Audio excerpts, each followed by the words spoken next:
ज्ञानेश्वरी ग्रंथ लिहिण्याची पूर्वपीठिका अशी आहे. ज्ञानोबराय त्यावेळचा काळ हा खूप अंधश्रद्धा आणि रूढी परंपरेने गांजलेला अशा प्रकारचा होता आणि अशा काळामध्ये ज्ञानोबरायांना धर्मामध्ये घेत नव्हते आणि तुम्ही शुद्धीपत्र आणण्याकरता पैठण क्षेत्री जा हे तिथल्या ब्रह्मवंतांनी सांगितलं आणि ज्ञानोबराय आणि सगळे भावंड मंडळी पैठण क्षेत्री शुद्धीपत्र आणायला निघाले. पैठण क्षेत्री जाऊन शुद्धीपत्र घेतलं आणि परत आळंदीकडे येण्याकरता निघाले.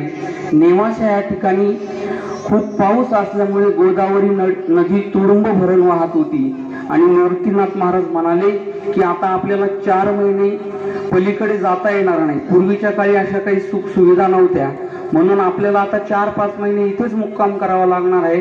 तू गीतेच्या श्लोकावर काहीतरी अर्थ सांग असं मूर्तिनाथ महाराज ज्ञानोबरायांना म्हणाले आणि त्यावेळेस ज्ञानेश्वरीचा उगम अशा प्रकारचा झाला आणि संपूर्ण ज्ञानेश्वरी पूर्ण झाल्यानंतर ज्ञानोबरायांनी आपल्या विश्वात्मक गुरुदेवाकडे जे मागणं मागितलं ते म्हणजे पसायदान.